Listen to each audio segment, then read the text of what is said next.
This, ladies and gentlemen, is fluorite and comes in a variety of different colours, often forming striking crystals.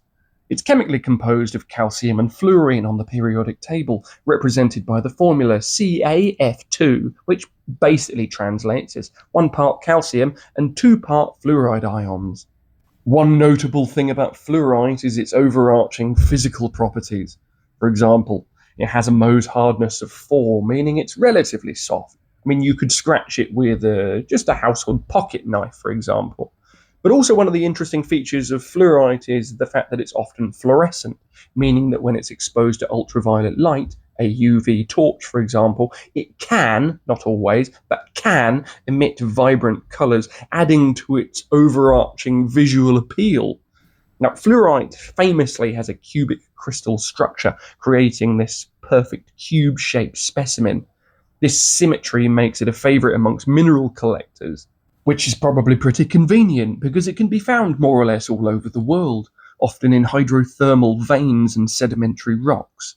Some good examples of primary sources for export will be places like China, Mexico, and the United States.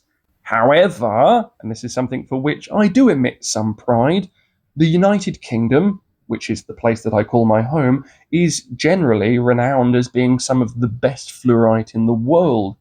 And considering that the British tend to be quite a self deprecating race of people who tend to berate themselves about all the things that we invented that we are now crap at, examples football and trains, fluorite is something that we do particularly well. And we didn't invent fluorite, but some of the best on the planet actually hails from this sceptred isle. In fact, every specimen that I've shown thus far has come from Weardale in the United Kingdom.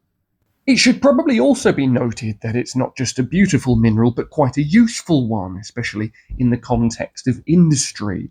For example, it's used in the production of things like aluminium, or if you're in the US, aluminum, ceramics, and also as a flux in steel making. Now, if you don't know what a flux is, it's basically a substance that makes things melt more easily. It's used in processes like making metal and welding to help remove impurities and make materials stick together easier. So fluorite isn't just beautiful, but it's actually also very, very useful.